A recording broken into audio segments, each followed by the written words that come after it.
way construed as child-specific advice. The Center for Autism and Related Disorders advises working with a board-certified behavior analyst who has experience with autism before starting any intensive behavioral intervention. Any choices you make in determining your child's treatment are completely at your own discretion.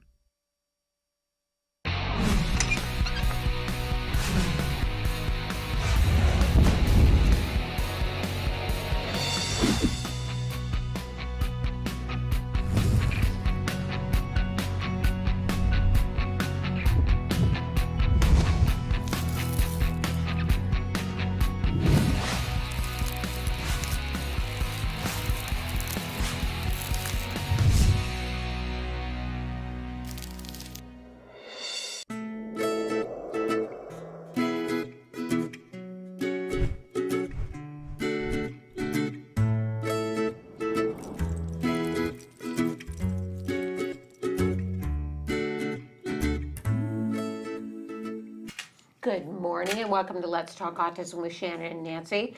I'm Nancy Oswald-Jackson. And I am Shannon Penrod. Hello, Shannon Penrod. Thrilled to be here with you. We have a big show. Yeah, we do. We have a lot of things to talk about. Anlor Davin, who we haven't had on in a long time, is going to be joining us in a little while. She is the author of the book Being Seen, and she is an amazing self-advocate. And we'll look forward to talking to her and getting an update because there's a lot of things that she's been working on. So thrilled that she's going to be here. And then I'm going to slaughter her name and then I'm going to apologize profusely. But Ifunanya Nweke, and I always have a hard time with her name, and I need to be a better friend and learn how to phonetically pronounce her name. But I don't get to say it enough because I don't get to see her enough. But she's an amazing young woman. In fact, this year was tapped one of the 40 under 40 to watch. Oh, that's quite an honor. That is quite an honor. She's the founder and executive director at Jazz Hands for Autism, an amazing organization. Did I give you the copy of that, Nancy? No, but that's okay. I will. I didn't not give Nancy all of her stuff, but she's an amazing young woman. She's like, I can understand why she would be tapped chosen as a 40 under 40 because she's. You'll see. She's got a spirit that's brighter than the sun. She's just amazing. I'll find that for you. But we also wanted to start with just a couple of news stories. We always like to give you something that makes us look like complete idiots. Because it's always like, I don't know, I'm going to speak for myself, it's over my head. But medical news today, just a couple of days ago, published an article about autism and the gut microbiome. Right. Further evidence suggests link. And this is something that we want to encourage you to go and take. Like, at this point, it feels a little bit to me like duh. But we need to get this information out to the rest of the world. There are a lot of different organizations that are working on this in a lot of different ways. And in particular, they are quoting from the journal Cell, that researchers from the California Institute of Technology, Caltech in Pasadena, have been able to work on previous studies to show that this microbiome, which is the name for the collective genomes that belong to a community of microorganisms that are in the gut. In the gut, right. So it's like, we all have these things that we all know about, the probiotics and the prebiotics now, right? There's this stuff in our gut, and literally, and there's even a study at CARD that they've been doing this, that they can take your poo and they can spin it and whatever and take your microbiome out and chart it, and just looking at the microbiome, they can go, oh, these are the kids with autism. Now, isn't that interesting? Very interesting. Like, you can and identify. What they did here was they transferred the material into mice. Yes. And notice that once they transferred the material, the mice had ASD symptoms. But what's fascinating to me about all of this is that, as we look at all the different ways of diagnosing, so there's that aspect of it too, that it's not in your head, that there's something going on, but it's happening in the gut. And if we can put if we can load that from a person and put it into a mouse and we get autism behaviors, we go back to the fecal transplant study that we've covered here on the show before. If you can take the microbiome of somebody who is very healthy and does not have the symptoms that get in the way, like not being able to focus, if you put that poo the microbiome, Right. not the poo, the microbiome, into a person who's struggling, Yes. that we've already seen that it populates their colon, and they have an easier time focusing. Makes a difference in behavior. So anyway, check out Medical News today and read more about the microbiome and all the things that we know about gut. Don't you remember it was just like a couple of years ago that for the first time, Autism Speaks said that they were going to give millions of dollars to be able to research this, and everybody was like, oh, finally, we're going to look at this. And here Right. we are a couple of years down the road, and the studies are coming in left, right, and center. Money well spent, Autism Speaks. Yes. So love that. Okay, and then we have a story that, I don't know about you, tears my ticket. Yeah, I mean, very disturbing. On what planet? Yeah, a little boy in Indiana was given the most annoying male award at a school luncheon in front of the entire school, teachers, students, and principal. You know, you have to just go, it's such a symptom of something terribly awry with that teacher and with that school. Yeah, they said they meant it to be a joke. Well, I'm sorry. You know that Maya Angelou thing about when people would say to Maya Angelou, oh, I was just kidding. And you know what Maya Angelou would say? But I'm not. Right? I mean, come on. And then it was even a trophy, and the family went to leave the trophy like, we don't really want to take that home. And they said, take it home. And they were like, oh, don't forget to take your trophy that said your kid is the most annoying male. I think Right. they're lucky because I would have torn the place down. This kid is nonverbal, will occasionally rock back and forth and become easily emotional. So they've had some, those kind of symptoms have presented, but no way is that an excuse to do this. And the family is moving and they're going to another school, which is, I think wise. But honestly, thank you for allowing it to go in the news, because the family could have swept that under the rug. But thank you for letting it go in the news so that if there is any other, and I'm going to use the term idiot stick teacher who thinks that's a good idea, you don't deserve to be in the teaching field. You Right. need to go home and find a different job, because you are not fit to be with anyone. I'm not just talking about children, but you're not, if you think that that's hilarious, bye-bye. Bye-bye. I'm trying to think, like, go on a fishing trawler Right. and work with nets and fish, if that's what you think. Oh, that makes me so mad I can't even control myself. Okay, and then the last thing that we wanted to talk about, and I teased this a little bit on Wednesday, but CARD's been working for a long time on the idea of phenotyping autism.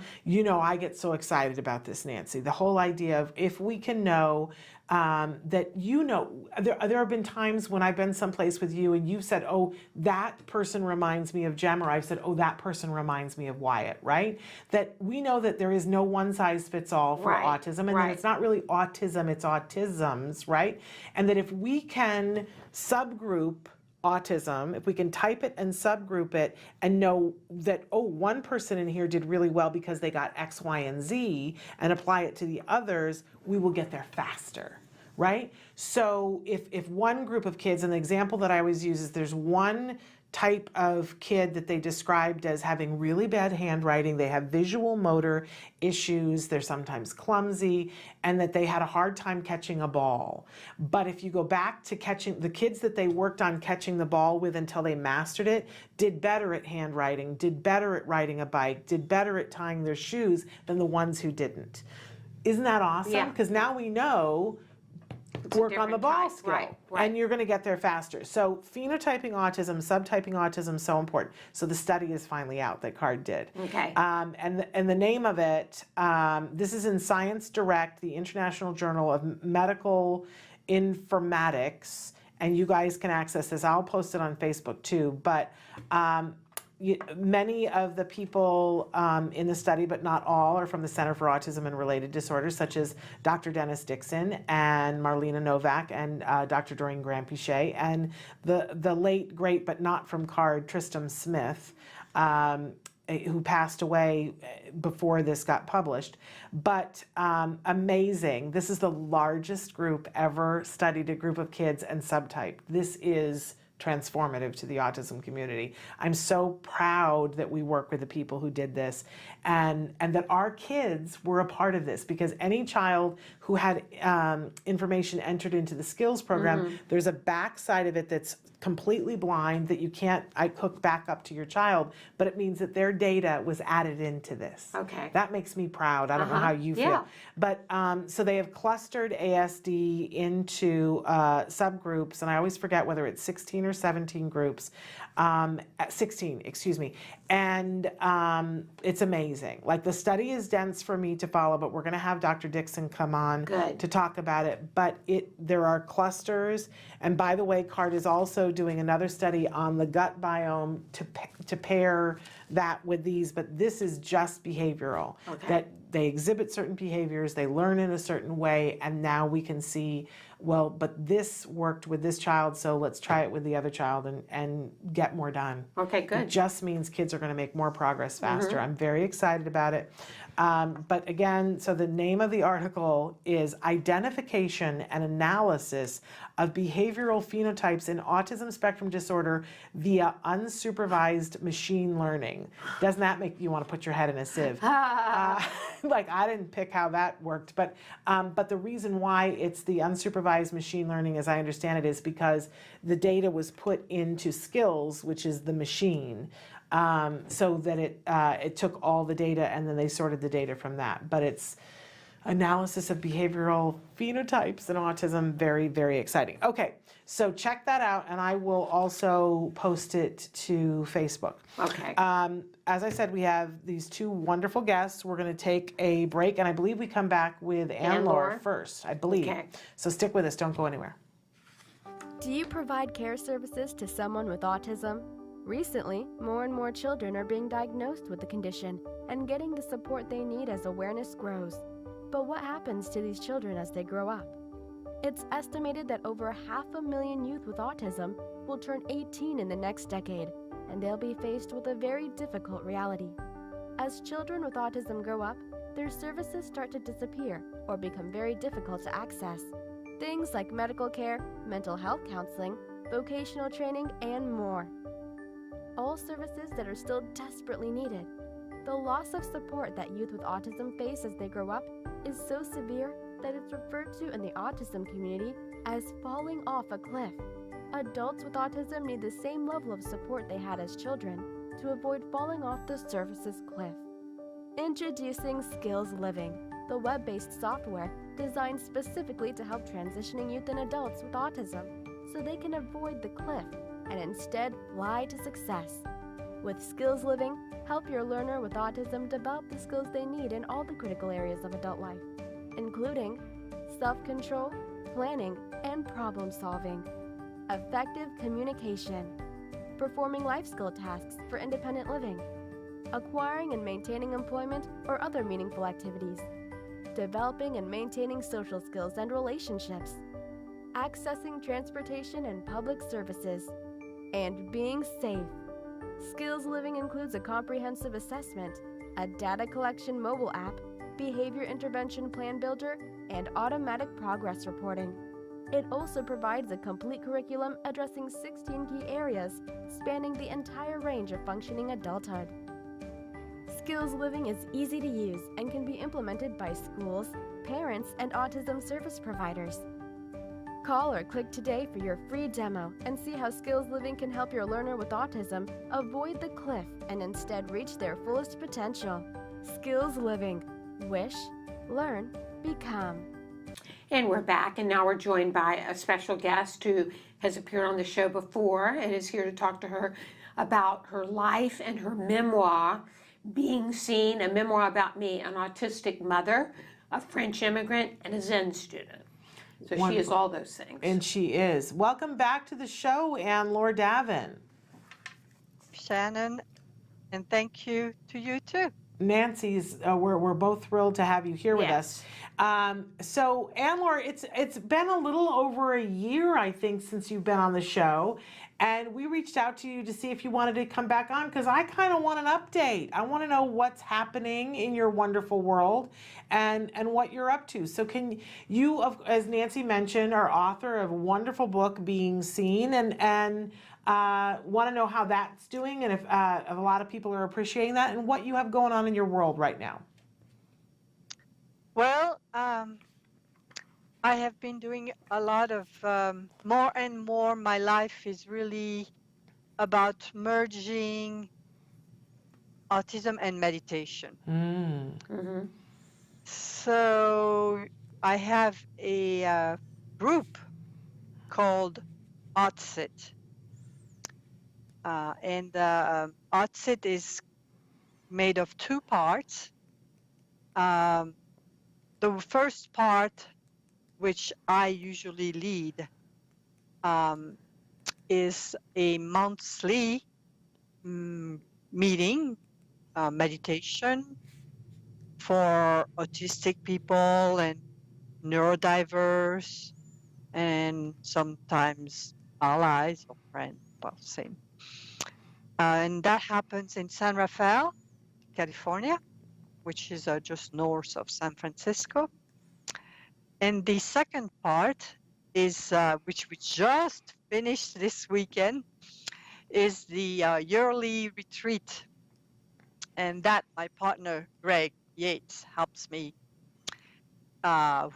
He's also a self-advocate in the autism world. So, and for the retreat, it's in the South Lake Tahoe area, and it lasts 4 days. What a wonderful thing. And who goes on that retreat? So all the people on the autism spectrum.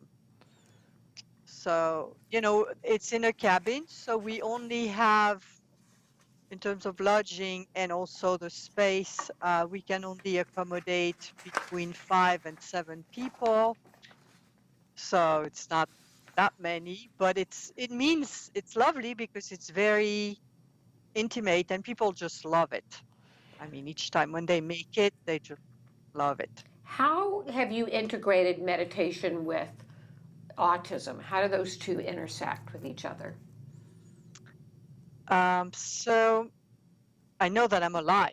First of all, I have to say how grateful I am to have a Zen practice, meditation practice, and how I integrate those two. I mean, my autism and the meditation. Well, first of all, meditation is for absolutely everybody. I mean, is for everybody can do it. So, of course, for me, who is extremely sensitive to sounds, noise, and everything like that, it is mainly the sensory. One of the biggest help for me is, of course, the lack of stimuli when I practice Zen. I practice Zen in the Soto Zen lineage, which means that really sensory is down. You know, it's not guided meditation. It's complete silence. It's also subdued, darker, usually colors that people wear, you know, black robes, things like that. And yeah, you know, even when I go in a monastery, a Soto Zen monastery, everything is built. They did not think of autistic people, but let's face it, sensory-wise, it's great for me. I mean, the lights are low, not shining, your eyes are on your head. It's mostly in silence. So anyway, I'm repeating myself about that, but that's a major for me. Right. So I'm curious, so then when you go to do this, you're going to someplace to do it, Anlor, or do you do it someplace and you also do it at home? You're right, I do it both. And at first, when I was really in bad shape, of course, that was great because I did it a lot at home. I mean, even now, I'm doing definitely more than 50% at home every morning, first thing when I get up. But the other times I do go with others. I find it very important to be with others. So like I was actually, since you bring that up, I will tell you that in the winter, in January, February, and March, I did this very intense monastic practice period. And that was very hard. Why was that hard? I would think with all the other things that you just talked about that would, because the stuff that you were just talking about is so hard for me. To get still and to get silent and to have no input, I have to say I can't do it. I'm sure that I could with practice, but I can't right now. It's very hard for me. And I know a lot of other people say that. So I can't even do that. But you're telling me you can do that for long periods of time, but then this monastic was hard for you. Why? Okay, well, a practice period is very different from a retreat. Okay, a retreat is a total different, nice, easier in many ways. A practice period means, well, you get up at 3:40 a.m. and you go to bed. And for me, I mean, you go to bed normally after 9 p.m. But of course, for me, that means always sleeping even less than that. So sleep deprivation was hard, and also was very cold. Cold, so those were the cold and no sleep. This doesn't sound like fun to me, Anlor. Well, no, it is not. Okay. See, the thing about meditation that people often get confused with is they think it's going to be fun. Okay. And it's not. But what is the benefit that you get from it that makes it still worthwhile, even though it's hard and not fun?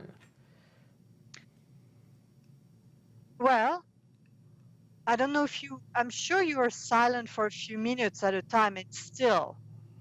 And you know that what starts to happen then is that what's inside us that we have a tendency to try to distract ourselves from all the time. Yeah. Well, actually, it doesn't really ever go away.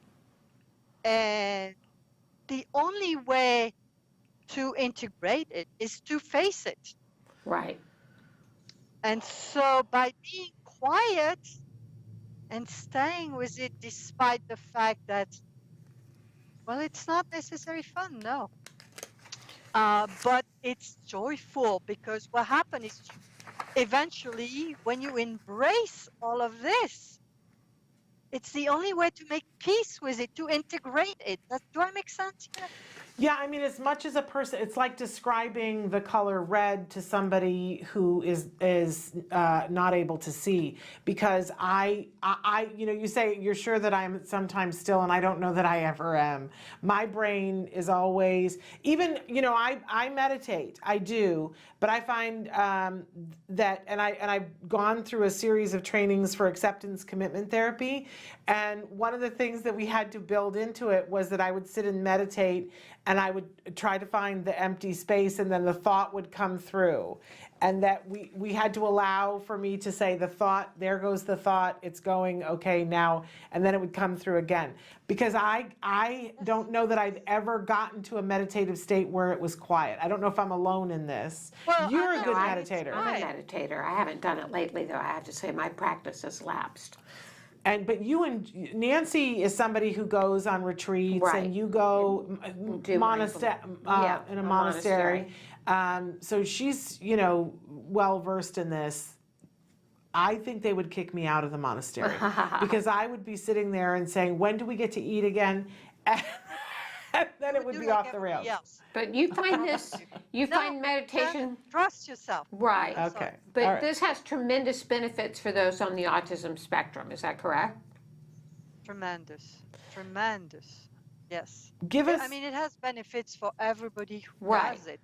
But when you are autistic, yes, actually settling down a little bit, quieting down is extremely important. It has changed my entire life.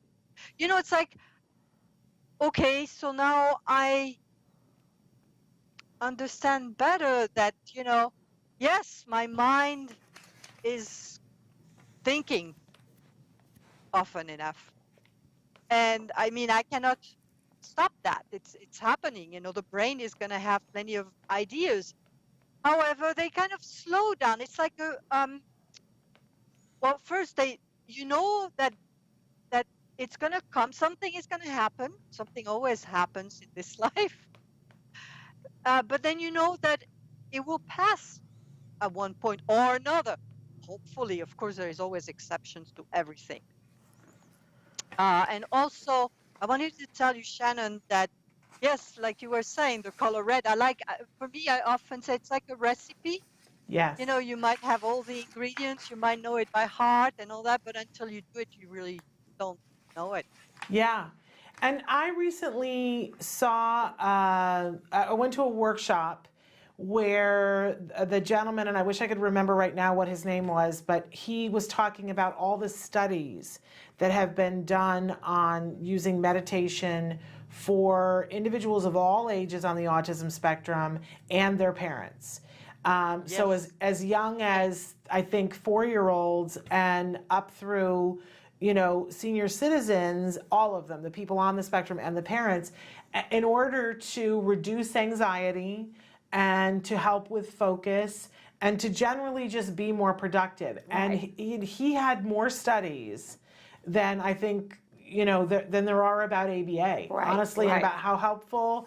And I say that with love because there are so many studies showing how effective ABA can be. But like he had so many studies talking about how much more productive parents can be, how much lower the anxiety could be. And I really see that there is a movement now. It's funny because one of the things he talked about was a meditation teaching young people how to ride the wave. And I was just making the wave motion. I see that there is a movement, a wave of people really getting interested in this. In all areas of autism, that the individuals, obviously self-advocates like yourself, Anlor, the parents of young children and teenagers, but also people in the ABA community wanting to pair ABA with meditative practices to get a better result because the studies show that there is. It's really very clear right now that this is the time and the space for this, that people are really recognizing it. Now, but you've been doing it for a while, Anlor, correct? Yes, 20 years. 20 years. And this gentleman was saying that we have a meditation that we give for stressed out parents that's 11 minutes and it's a guided meditation. And I made it 11 minutes because I thought, anything longer than that, it's hard to have more than 11 minutes, right? But this gentleman was saying that until you can get to the practice of doing 20 minutes at least, that like if you can do 20 minutes, your result maximizes greatly. And if you can work towards an hour, that it maximizes greatly. Do you find that to be true too, Anlor? Yes, I do find that to be true.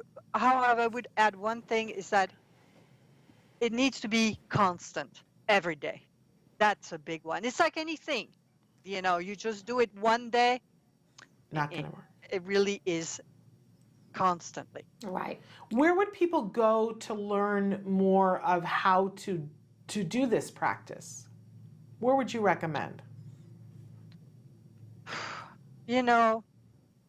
Okay, being with others always feels good, but of course at home it's fine too. All what you need to do is sit down in a quiet spot and be quiet, no stimuli. But what would I recommend is, well, of course it's easier if you're in a bigger city, because in all bigger city by now there are Zen centers if you really want to go check that out. Okay. All right. And where can people get your book? On Amazon.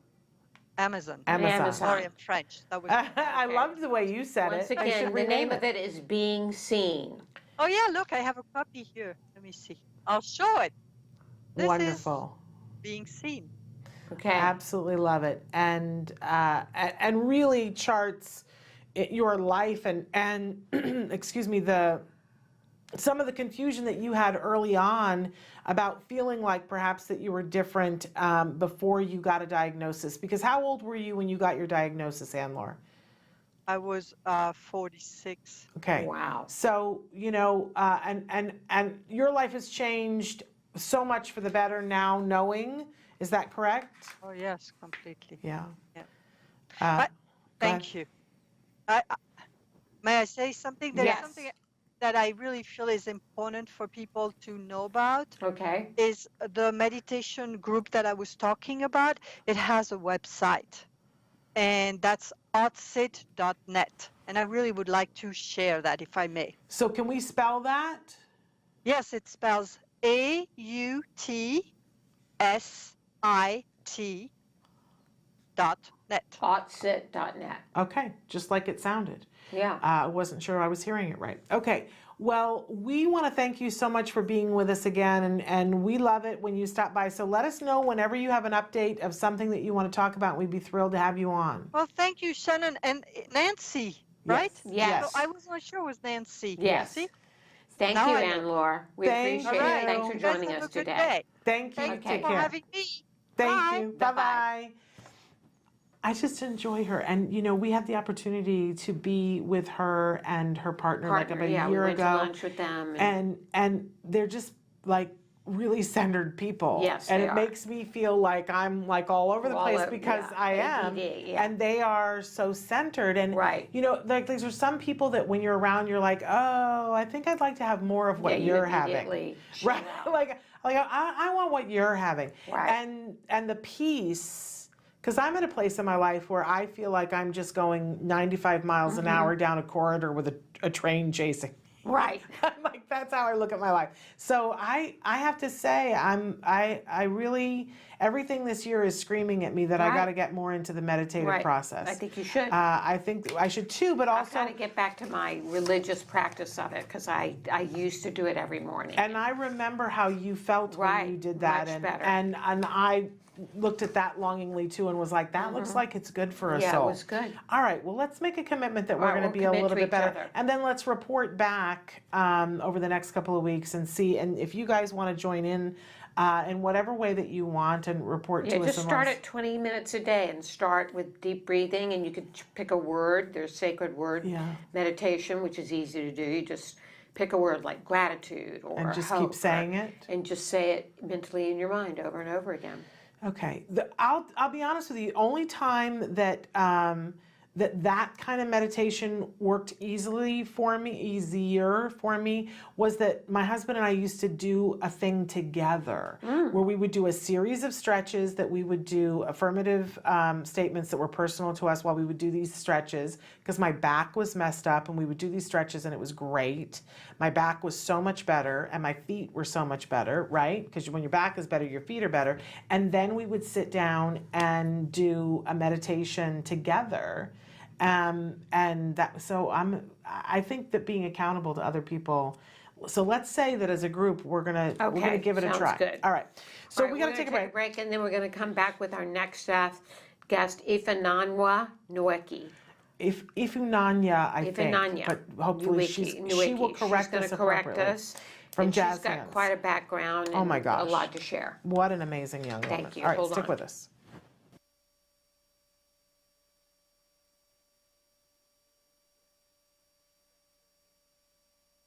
Nobody ever asks a kid with autism, what is it you'd really like to do? At this school, we ask the kids, what is your goal? What is your dream?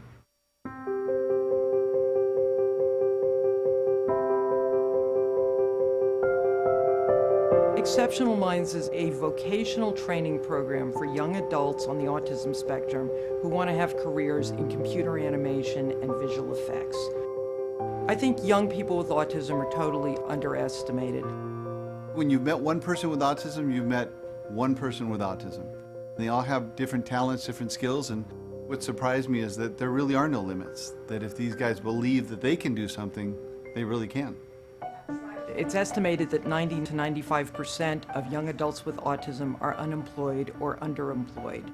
A lot of young adults still live at home. A lot of them suffer from depression and are very isolated from the rest of the world, and the opportunities for them are very limited. We want to develop careers for our young adults. Our full-time program runs 3 years, at the end of which we have job placement and job coaching. We have a work readiness program. We also have our own in-house studio so that when our students graduate, they can do on-the-job training and work on real projects. We outsourced about 30-40 shots to the team here. They did fantastic work that we can put into a movie and be proud of it. It's great. I mean, we want to do it again. The studio is their first step into the professional world, the first step in their new careers as digital artists. The whole purpose is to get the students out into the real world. We all have the same dreams. We want significance, dignity, and purpose with our lives. We have an opportunity to give those 3 words to every single student at this school who will actually be able to go out and participate in the dream. This is my first full-time, full-paying job. I primarily work in After Effects. I learned After Effects at Exceptional Minds. It seemed like a good place for me to fit in because I was interested in animation. Right from the first day that Nicky set foot in our company, he was producing work for us. We saw what level of professionalism is being instilled in them from the very beginning. This was the first opportunity where Nicky could combine something he loved to do with something he was really, really good at that could eventually lead to employment. When we first met Kevin, he was working at a supermarket bagging groceries, and they said he would never amount to anything else. I work at Stargate Studios, and I'm a junior compositor. I mainly do like rotoscoping right now, and I'm still learning. I think that you find great talent in the most amazing places. The students at Exceptional Minds have had a fair amount of training to get them ready for the visual effects environment. If it wasn't for Exceptional Minds, I might still be at the supermarket, and I might be living at my parents' house. Everything's changed. Nicky has purpose. It feels like I'm a member of society now. He's capable of making it on his own. Once you get inside and you see what's really happening there, you immediately want to be a part of it.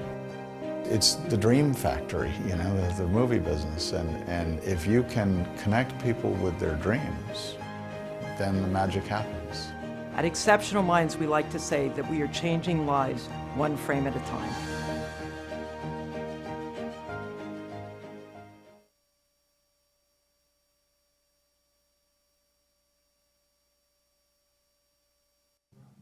And we are back with an exceptional young woman.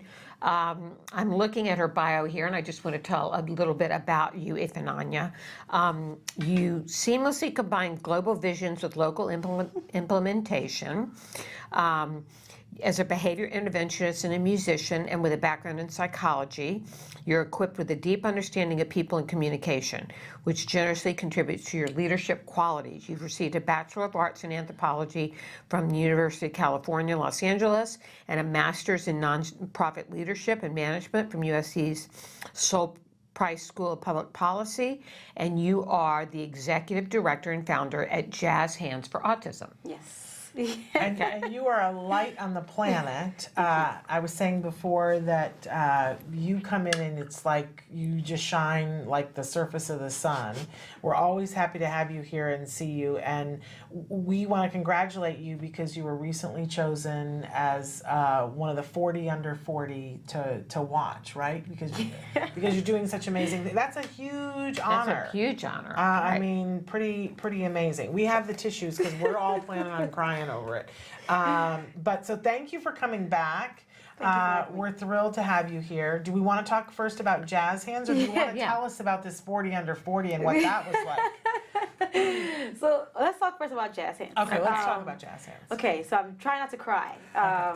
But we have tissues. It's all good. So I mean, this is what, my 3rd time back on the show, and you know, there's been a lot that's happened at Jazz Hands. This is our 5th year. We just celebrated our 5-year anniversary at our concert on May 25th. So what was that, 2 weeks ago?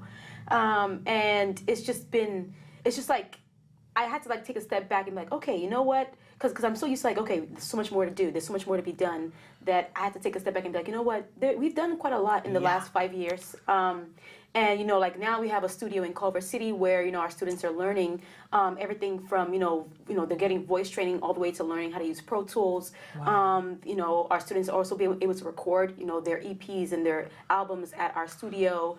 We're a vendor of the Regional Center now. We're a vendor of West Side Regional Center, North LA, Harbor, and then also Frank D. Landerman. We have partnerships with different schools. Like we have a partnership with a school in Pasadena called Westmoreland Academy, and what the partnership is part of our initiative called the Music Teacher Training Program. And so we train our students who want to be teachers how to teach in the classroom. Oh. And so there's been a lot happening at Jazz Hands. So it's gone from, just our concert series to now we're like a kind of a full-fledged, training program for people with autism who have an interest, and a keen interest and a passion and a desire to, work as a musician, whether they're teaching or they're composing or they're performing or they're even doing, audio post-production. So we want to help them be able to get into the industry and, wherever they want to, in a way that they want to get into the industry. It's amazing what you've done. So yeah, so it's a lot. There's still a lot more to go. We're learning as each student comes to us. They bring new information that we can then utilize to help serve them better. At Jazz Hands, we provide individualized training. So it's everyone, because everybody's different, everyone comes to us with a unique set of skills, interests, and goals. And so our job is to create like a menu of, services that cater to that and help them reach their goals step by step. And it's not just, their musical goals, it's also the social aspect of it, the professional aspect of it, and also there's some life skills that they're learning. So, how to make sure that you're on time, because you can't get high. You can be the most talented person in the world, but if you can't get there on time, it's going to be very hard for you to be employed. And so we work on all those skills. So it's like a very whole person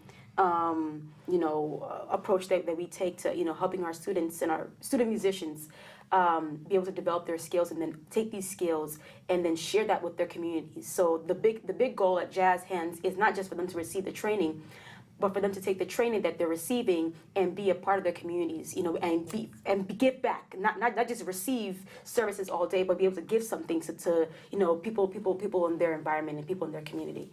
And you're so passionate about it, and you're so passionate about your students. And, I think as a mom, I look at you and I go, here's this amazing young woman. Why did she decide to devote her life to this? What was the thing that got you into this and got you so passionate about it? That's an interesting question, because I'm not a mom yet, hopefully soon. Yeah. I'm not pregnant, so just clearing the air. Not starting any rumors. No, but I am engaged, so I'm getting married in a couple of years. Congratulations. Thank you. So I hope to kind of get into that mom role soon. But why autism? I don't know. I don't have like a. You don't have a personal connection. I don't have a personal connection. I mean, you do now. I do, yeah, because like our students that are the musicians that we work with, they're like my family. Yes. All of us are the same age, so I'm like we're growing together. I understand where they are. I'm like, oh, you're probably just anxious. I was anxious last week. I understand. Totally cool. Like it's like our developmental phases are kind of like synced. So like I feel like they're my friends. Yes. So I do have a personal connection now, but prior to, I wouldn't say that I have a family member who has autism or anything like that. I don't know. I volunteered, somewhere, and I was just like, this is what I want to do. And you were fascinated by the autism community. I wouldn't even call it fascinated. It just like I just felt so. I was like, yeah. You were drawn to that. Yeah, I just was like linked. It just felt like, yeah, this is what I should. I don't know. This is what I should be doing. It wasn't like a question like, should I? I just walked into the volunteer opportunity, and I was like, this is it. I just felt it in my spirit. This is where I belong. Yeah, this is where I need to be. Well, and I have seen your students and how they react to you, and they feel that. I mean, they feel like they're a part of your family and that you're a part of their family. So that's a pretty amazing thing. And can I just say, though, how much hope that gives me? That when people come into our community by choice and they are passionate to be here and they get our kids and they love our kids, that just gives me hope. It does. It makes me feel good about the world. Yeah, to see You how much know? talent is involved in helping our kids. Yeah, well, we just covered a story of a teacher who gave a person on the spectrum the most annoying boy award. Oh, I saw that on the news. Isn't that Doesn't it awful? just make you want to I was throw like, up? oh no. It's just Oh, like, what is no. wrong with you? So then to balance that, we have the yin and the yang here. We have you today. And to balance that and to see someone that is like you and has so much energy and so much passion on this world, and that you saw this and went, oh, this is where I belong. This is where I choose to be. This is where I want to be. Is fabulous, and we'll send that other teacher out onto a fish trawler. So how does the program work if there are people out there that are interested in joining? So, so I guess let me answer it by talking about our intake process. So Okay. generally, most of the musicians that we work with are from the regional center. So if there's a person with autism that has an interest in music that is part of the regional center, the first step would just be to ask their service coordinator, hey, I heard about this program, is what do you know about it? How just tell me your thoughts about it. And if they're not familiar with it, they can just reach out to us, and then we can communicate directly with them. Following that, after they kind of reach out to us or reach out to their service coordinator, we have like a home visit. And that's really important to me because that's a big part of like how we become like a family. I want to know you. I want to know you where you feel most comfortable. So I make it a point to make sure I schedule a time to go to the home of the individual that's interested in the program, to meet their family, to see them where they're comfortable, so they see their instruments. So instead of like them having to lug their instruments to like a meeting, I come to them where they feel most comfortable. So I get to see them in their natural kind of like their natural their natural habitat, exactly, I guess would be a good word. And then after that, then then I guess I kind of get to know them a little bit, ask them some questions about their goals, like what are your goals with your music. You have to have some goals. It can't just be like, oh yeah, I play piano sometimes. It's like, okay, so like what do you want to do? Like I'm sure everybody has an aspiration, so I want to know what are you interested in doing. And I don't ask them to put a cap on like, oh, what's realistic and what's not realistic, because the way that I am, this may or may not be, I don't know, I may be naive or something, but I just believe that there's no limits. I believe that everyone has the capacity and the ability to be what they want to be. Yes. And all they need is support to help them get to that place sometimes. And so I ask them what their goals are. We figure out, I'll outline that. Then I go back with our staff and say, okay, this is a student. These are their goals. These are kind of these are their needs. Like kind of from talking to them, I see, okay, they probably need some vocals. So I see kind of what they need, and then I talk to our staff, and then we submit to them like a recommendation. Okay. So like a plan. A plan. So basically, like that says how often they come in to work with you. Right, exactly, and what they'll be working on. Right. And then we go back and forth until they say, okay, this is good. Okay. And then after that, then we go back to the regional center. We submit all that stuff, and then they get started with us. Okay. Wow. So that's like our basic kind of intake process. But it always starts with the family or the individual being interested first. So and how long can they stay with you once they've started? So because everything is individualized, it really depends on the person and their progress.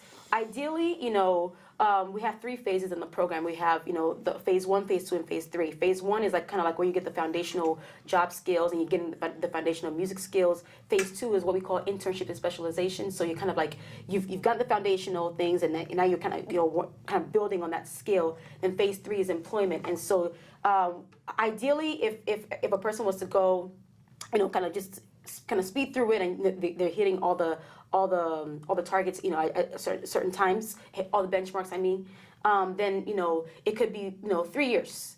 But some people have been with us a little bit longer because, they may go really quickly with the music, but then there's the social part that we need to work on. Right. Okay. But while they're with us, it doesn't mean that they can't be working. So we are still trying to find them opportunities to be plugged into the community. Is having a paid position the ultimate goal? Yes, the goal is that our musicians are able to have consistent work paid work as a musician. So whether they're teaching or whether they're performing, our goal is to, or maybe if they're a composer, get a good placement. Right. So it really depends on what they want to do, and then our goal with them is to get them in that place and then be paid. It's not just volunteer. And so I didn't realize that there was like a natural progression to an end, where that when they're done, what happens? Because you guys have fun. And I see that your students love coming there, and it's this very nurturing environment. What do you ever have students who are like, I don't want to go? Yeah. I bet you do. And yes, we do, but I do let them know, like, you gotta go. There comes a point, like, you're an adult, know. So at some point, like, you're always welcome to come back, and like, visit everybody. But at some point, you have to, the goal is for you to be as independent as possible. But one thing that we're trying to do, we have some plans, like, because for a person with autism, sometimes the support doesn't always end when they get the job. Sure. Sometimes the support is kind of needed past that point. Yeah. And so we hope to be able to provide that support ongoing. It's okay. That's my alarm. It's okay. Phone training. That's You okay. got places you gotta go. Yeah, you got people to see. No, I just have strange alarms at strange times of the day. Okay, it's all good. And we're almost done. Our let's alarms are talk to about go how off. people can find out. Is there a website on the program? Yes, we have a new website. That's Sorry, I'm Tell so us about excited that. because like it's taken us some time to kind of get it in a place where it gives all the information. Our previous website, it was good, but it didn't give, you couldn't really tell the full scope of what was happening at Jazz Hands. But now our new website kind of tells you, like, gives you a lot more information. So our website is www.jazzhandsforautism.org. Okay. And then we're on Instagram, so that's Jazz Hands for Autism. We're on Facebook, Jazz Hands for Autism, and then we're also on Twitter, which we don't really use that much, but we just have it for Twitter's sake. Yeah. And that's JH4 Autism. Okay. So I would love. Our goal is to be a resource for every musician that has autism, and to help them really create a path where they can get into the music industry and do what they want to do. So that's our goal. Great. And you're based here in Los Angeles. Oh yeah, we're right based in now. Los Angeles. Our studio's in Culver City. But is there a plan ever to be anyplace else? Yes. Okay, I thought there might be. Yeah. So well, I've been talking with our board, and we're trying to figure out, okay, where's the next place that we can go to, and we have a few cities. First of all, of course, we want to expand within California, and then first expand in California, and then think about going outside of California. And eventually, be international. I'm Nigerian, and I know that there's a lot of, people with autism in Nigeria that probably are not receiving even a fraction of what they need to receive in regards to services. And so I'm really, really passionate, not just about, Jazz Hands being a resource here, but I really want to be like a global disability advocate, such that everyone with a disability, no matter where they are, has access to resources that they need to live a full and meaningful life. So that's part of my personal goal. As just my own goal. Of course, Jazz Hands is a part of that. Of course, there's gonna be some point where I know this may not be like a good thing to say, but a big part of Jazz Hands is the fact that we are always young and innovative. And at some point, I'm not going to be young and innovative. So at some point, somebody's going to have to step in who's younger and more innovative than me to be able to lead the organization and kind of maintain that young and innovative spirit of it. And so at some point, I will be. I think that's a long time. It's a very long time. It's not anytime soon, but I just wanted to, because I want to mention that because I do. Beyond just music, I think there's services that are needed all over the world for people with disabilities, and so I'm really, really passionate about that. Okay, great. Well, I love that you're thinking that far ahead. Yes. I mean, the first time that we had you on the show, and you were so young, and you had such big plans, but you were such, the word that we use sometimes is, a spitfire. You're like, you're somebody who gets it done, and to see you 5 years later and all that you have accomplished, oh my gosh. I totally understand why they would pick you as a 40 under 40. So tell us just briefly about how we can find out more information about that and what that honor is like. So I'm still finding out information about it. I received an email one day. I was like, whoa, what is this? I sat down, I cried for 10 minutes. I was like, wait a minute, what? What is this? Yeah. Where does this come from?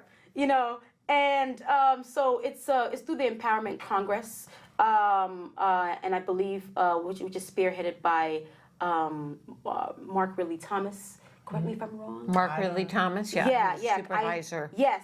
Right. And so they sent an email saying that I had been selected to be honored at the 40 under 40 dinner. I'm just like, okay. That's from Love. This is cool. Not something you were looking for, but I think very appropriate. Very appropriate. We're very excited for you. Yeah. Thank you. And thank you for all the work that you're doing for our community. See, that's going to make me cry.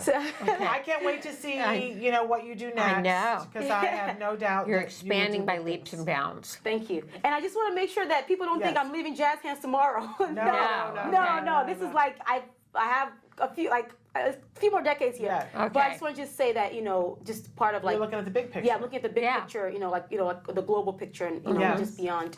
I think that's really wise. I think you are wise beyond your years. I want to grow up to be more like you. And that's the truth. Thank you. Anyway, Thank you for joining us today and telling us about the program. We are out of time, you guys, but we want to thank both of our wonderful guests today, and thank you, Nancy, for co-hosting with me. Thank you, Shannon. We're going to be back on Monday with a super great show, and all next week. You're not going to want to miss that. So until then, give your kiddos a hug from me. And yourselves a hug from me. Bye-bye for now. Bye-bye. Bye. Thank you.